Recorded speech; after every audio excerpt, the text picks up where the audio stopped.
Hi there, traders. This is Brad Gilbert with the FX Market Insight for Thursday, the 7th of May.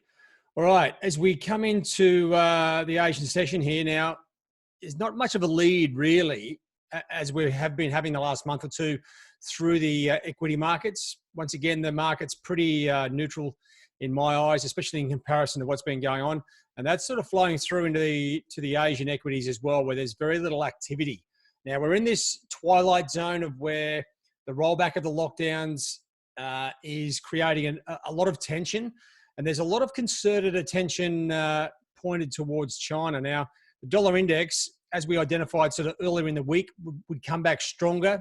Okay, dollar strength with all this uncertainty around the rollback of the lockdown rules and what that could create, increase in virus infections, or it could cause an increase in demand, or there could be no increase in viruses, but no demand.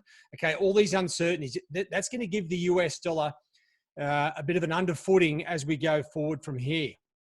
Now, let me just give you a look at the news here. If you take a bit of a look, well, there's a bit of a short little piece in there about the US dollar sort of staying on top of things, or the most dominant currency as we go through the coming weeks. I'll show you a little chart on some analysts there, but the main thing I'm sort of seeing, and this is, you look at all the areas, Trump, Pompeo, all the US officials, and everything's pointed towards China. There's a concerted effort on a number of different fronts to sort of really hamper China and make sure they don't get ahead of themselves and make them accountable for this whole coronavirus spreading. So we're going to see how that goes. Of course, the Chinese economy is pretty much struggling at the moment. Now, if I just give you a look, this is a Reuters poll. Now, don't get too caught up in this. This is like, I think there was 34 respondents, right? So it's not a massive cross section, but it's how many of them see the US dollar dominating? Okay, obviously through May, up to 6 months. Well, you can see right through the board here. The poll from October, November, going through. So, you know what? It's pretty obvious that if there's going to be an increase of uncertainty and dilemmas around the world, around the lockdowns or the rollbacks, etc., as we come out of this massive stimulus program, well, it's going to be the dollar that's going to be the one that's going to be the one to go up, I should say. Now, we've got pretty good trading conditions. Now, the currencies here, euro, I think, is setting the tone, right? We go back, was it a day or two ago, that German constitutional court ruling really going to handcuff the ECB. And that's going to really, to me, I can see euro going down, I was going to say a couple of 100 points, but pretty much towards parity at least as we go forward, especially if everything kicks off again and there's an increase in infections, everything goes mad. Well, they could have their hands tied with regards buying bonds, and that could screw up the whole rescue package for Europe. So it's a very big negative. We are seeing the Aussie and Kiwi just following suit. Now, these currencies aren't just going to go down in a straight line. They go down, they trade sideways, then they get a bit more momentum, and they go again and again. This is what we're seeing across the board. Now, the odd one out, well, you got dollar CAD going up. The odd one out to me is dollar yen, right? It's still a bit of a yen safe haven play, but you know what? We're supposed to be looking at a US dollar safe haven sort of run as well. So it's a little bit conflicting at the moment. Something's got to bend there. Either dollar yen's got to bounce back, or the other pairs will turn. The dollar index, as you can see, this move is by no means out of control. It's just slowly gravitating above 100. And this is because we've got non-farm payrolls coming up Friday, right? We got this is going to be very interesting as we go forward with regards trying to work out how bad things really are. Now, if you have a look here, the ADP, the first of 3 employment numbers coming out of the States, ADP being the first. We've got the jobless claims today, and we've got the non-farm payrolls on Friday. So, you know what, 20 million minus 20 million. Okay, that's more like it.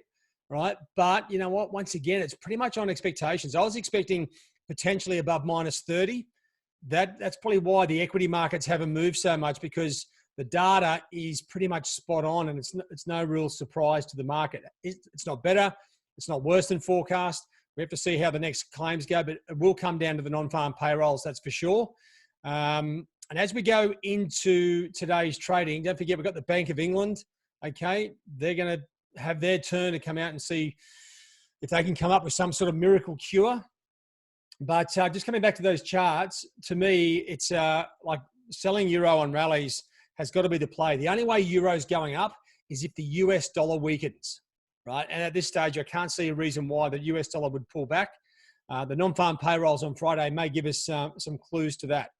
Now, if I just bring you back over to the daily FX market insight, I can run you through what we're thinking with regards most of these pairs. Now, market conditions, well, they're pretty good, right? There's no serious gapping. There's no outrageous volatility. The currencies are trading technically very well. And the problem is we've got various geopolitical events related to COVID-19 as this thing rolls out. And that's why the dollar, to me, is going to be the pair that goes up.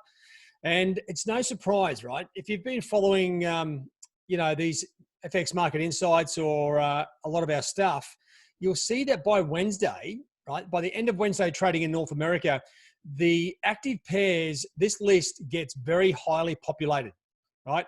It's because by then, Monday, Tuesday, Wednesday, the currencies have had a chance to flush out. We get clear momentum with regards what the pairs are doing, especially if it's the US dollar, which has the direction. We see this thing light up like a Christmas tree. Now, euro is going down, sterling's going down. As I said, dollar yen's sort of the odd one out. Dollar yen's going down. Dollar CAD, well, it's going up, and the Kiwi's going up. Now, to me, these first three pairs is a sell on rallies. I'm really looking to get short euro, and I'm trying to be patient and wait for 108.35. I don't know if we're going to see too much activity today ahead of the non-farm payrolls, but we'll see. If it gets close enough to the non-farm payrolls, well, then I'll be sitting back and waiting for that number to come out. Maybe a false break above 108.35 and get short on the way back down.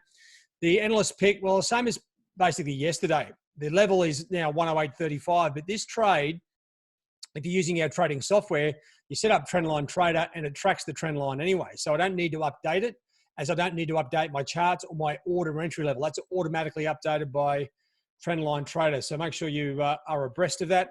The watch list pairs, the two pairs to me, which are on the sidelines, is the dollar Swiss and the Aussie.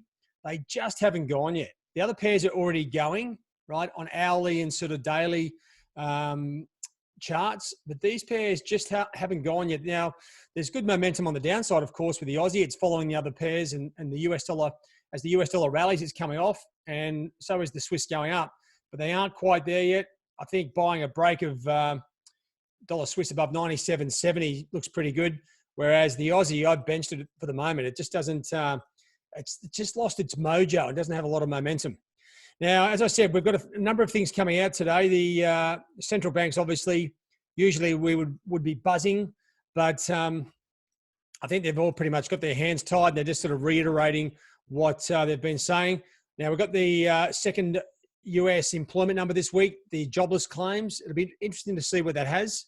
Don't forget Friday, we've got the UK holiday as well, and that's going to add to a lot less liquidity in that European session.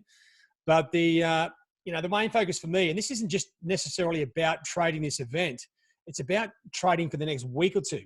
Okay, this non-farm payrolls has the ability to really give the US dollar clearer direction. I think really weaker numbers, okay, minus 30 million plus, we see the US dollar take off to the top side as that safe haven really cements itself.